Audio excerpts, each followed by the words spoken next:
Hello everyone. Today I'm hopping on here to talk about brand guidelines, which are my favorite thing in the world, and why they're important and what you need to put into them to make them work well for you and kind of where to start from. So to kick it off, what in the world are brand guidelines? Brand guidelines, which you may have heard before as a brand style guide, a brand playbook, they're all the same thing. People call them different things. I like calling them brand guidelines because I think they really create a guide for you to build your brand on.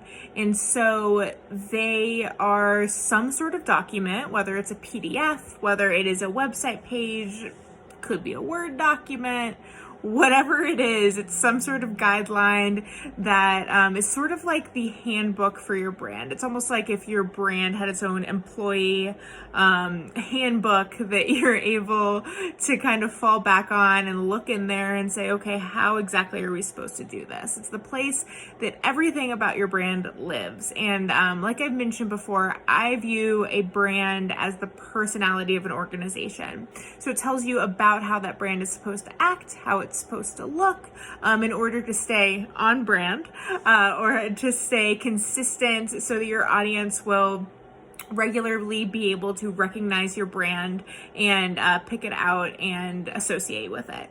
And so what exactly is in a brand guidelines document? So it can be a few different things. If you Google brand guidelines right now, you're going to find a lot of different documents that kind of look different, have a lot of different content in it. But there's basically two main sections that you need in every brand guideline. And one of them is going to be about your written brand guidelines or your copy guidelines, basically how your brand sounds, how you write about your brand. And the other section is going to be your visual guidelines. So that's going to be anything about colors, logos, types, stuff like that. So to go back to your written brand guidelines, this can encompass a lot of different things. There's a few things I always recommend to have in there. One is have your company name in there somewhere, especially if you have a company that is shortened or people don't really know what the formal name is. Have your formal name in there and tell a little story about where it came from, what your history is as well. Include your mission statement. If you have a vision statement as well, also include that. Your mission statement is something that is going to be long lasting. It is a brief statement about what your organization is. When someone reads it or they hear it, they should get a really good idea of both who your organization serves, what you actually do, and kind of what your ethos or mission is behind everything that you do.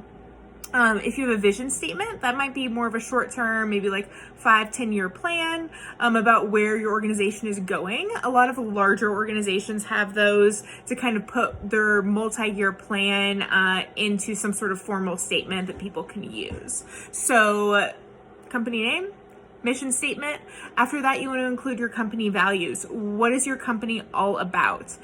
These values are usually one word or very short sentences that are very quick and pretty intuitive. You might want to have a little description of what they are.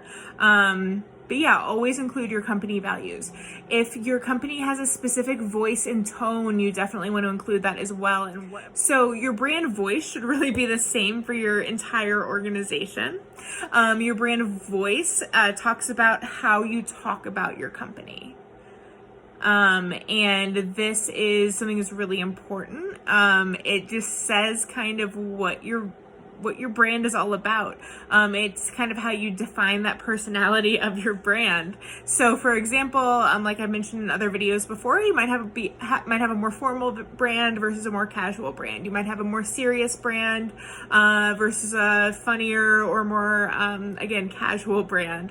You might have a brand that is very authoritative, or you might have a brand that is very approachable. So there's a lot of different things, and in that voice, you can really define what you are versus what you aren't.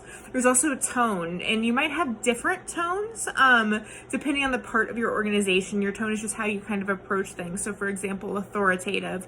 In your internal communication documents, you might be a little more authoritative than you are on social media. Social media might be a little more playful for you. But it's just really a place to define that so that somebody can pick up those brand guidelines and really understand how to talk about your brand. It's a great way to onboard your employees as well. Beyond that, you can use specific sort of keywords, tone words, or just kind of like go-to copy words, depending on how you want to define this. And those words are going to be sort of the words that you sprinkle throughout your documents to make it obvious that you're writing about your brand. These could be as direct as being your values or being some words from your mission statement. It kind of depends on the organization, but it's something that I really encourage you to include as well. So closing down those copy guidelines, moving over to visuals. In visuals, you want to teach people how to use the visuals of your brand. So this could be logos. Logos is usually the first thing. Showing people how to use those logos, the situations in which to use a primary logo versus a different type of logo. A brand in general, unless you're a very, very large brand with several subsets underneath you, should really only have like 3 to 4 logos at the very most. So really understanding and telling people when, where, and why to really use which one over another. Also, if you have specific ways they should be used, for example, if you want to always use a white version of your logo over pictures. I don't know, just a random example. But if you have something like that, this is the place to put it.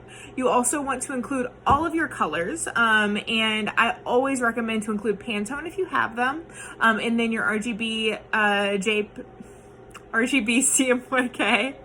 Oh God. And your hex codes, which is the color codes people will need to use to actually match your colors.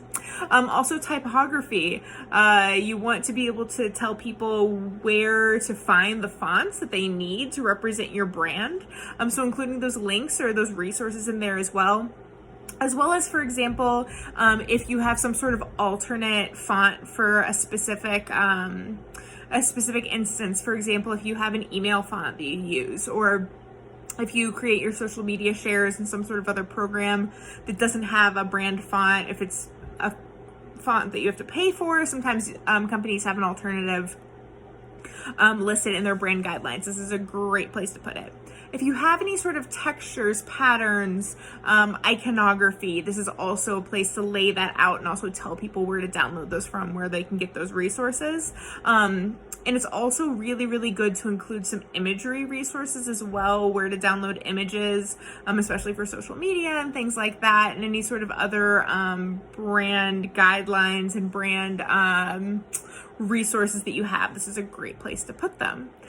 So those are my basics. So just to very quickly recap, there's 2 parts to every brand guideline that I think are really important and that I've found for my clients really help them. That's your copy guidelines and then your visual guidelines. Copy guidelines telling how to speak about your organization, how to write about your organization, and the visual guidelines showing how to visually show off your organization and what to use for that.